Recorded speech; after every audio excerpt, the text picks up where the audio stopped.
And now to our COVID-19 coverage. Indiana's stay-at-home order runs through May 1st. That's 1 week from today. Governor Eric Holcomb today talked about how he's moving forward as some other states like Illinois are extending their stay-at-home orders. Here in the state of Indiana right now, we're focused on May 1st and all the changes that we need to make and put into place through May 1st. And we'll continue to look at that road ahead in those kind of 2-week, 10-day, 3-week increments, because that's when you think about when someone is infected, it's about a 3-week process from get exposed. Yeah, when you get exposed until you are through the woods. We also got a national update today about COVID-19. More than 50,000 people have died across the country. Here in our state, we saw another 35 deaths reported between April 2nd and yesterday. The health commissioner told us today they're now adding 79 presumptive deaths. These are people who had COVID symptoms but were not tested before they died. And I also want to share some good news with you tonight. There's this study that revealed 80% of COVID patients in Indiana who were hospitalized have now been discharged. More help is on the way tonight for small businesses and hospitals. President Donald Trump signed a nearly $500 billion emergency aid bill into law today. This is going to fund more small business loans and help hospitals and a national virus testing program.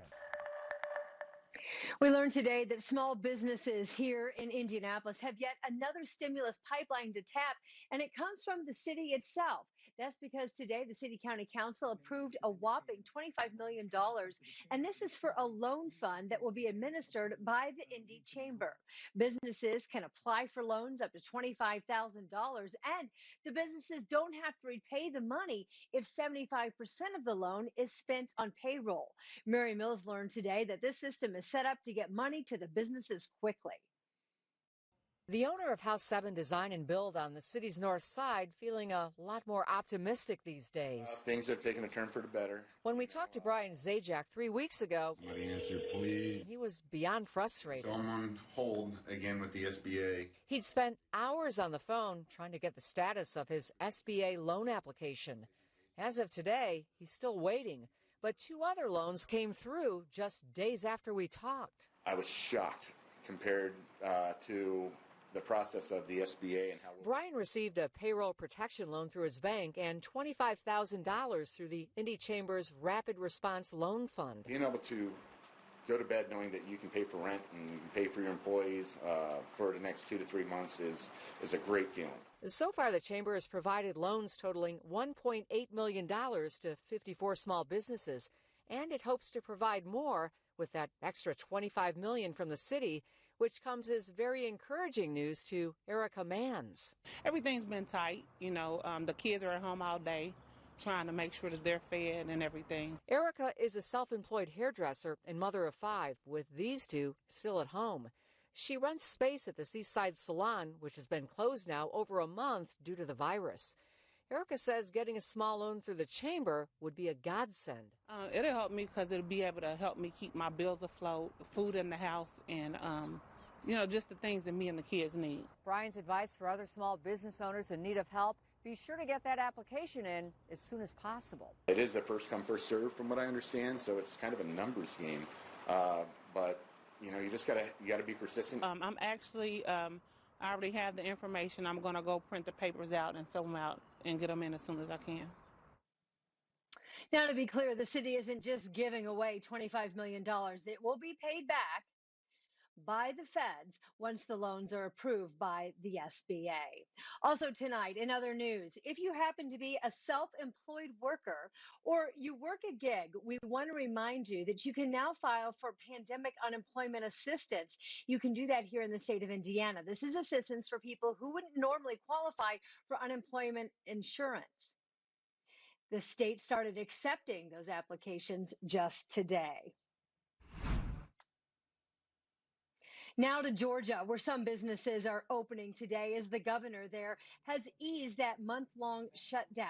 Now, if you live in Georgia or you're in Georgia, you can legally go to the gym, you can get your hair done, you can get your nails done, you can get a tattoo, you can even go and get a massage.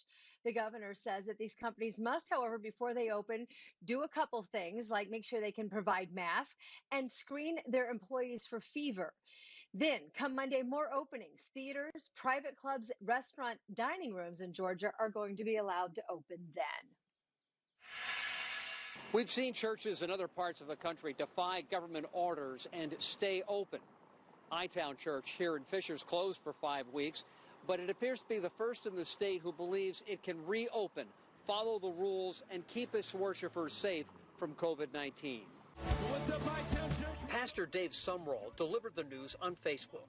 We are officially in a situation where your religious freedoms have been removed in the interests of public health. Sumrall argued it seemed unjust that box stores can open their doors to 1,000 customers while churches are limited to gatherings of 10.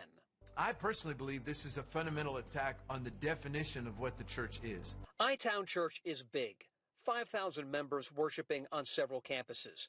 It has given away tens of thousands of face masks and meals. In Sunday's sermon posted online, Sumrall compared the COVID-19 pandemic to the devil. What I'm saying is if you get deceived by the devil and stay in a place of prolonged social distancing and self-isolation, then you will be desperately in trouble. The church promises to strictly follow government guidelines. Each worship service limited to 10 people, following social distancing recommendations in a sanctuary disinfected between each service.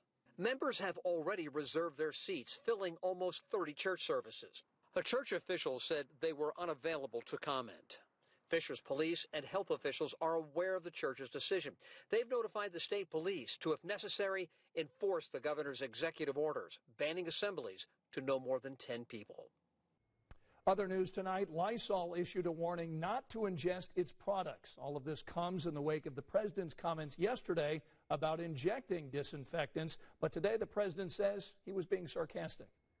But I was asking a very sarcastic question to the reporters in the room about disinfectant on the inside. But it does kill it, and it would kill it on the hands, and that would make things much better. That was done in the form of a sarcastic question to the reporters.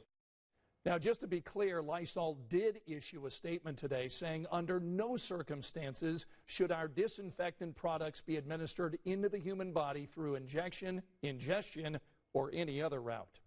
Also today, the U.S. Food and Drug Administration is now warning doctors against prescribing a malaria drug outside of hospitals or research settings. You probably heard the president talk about it. It's called hydroxychloroquine.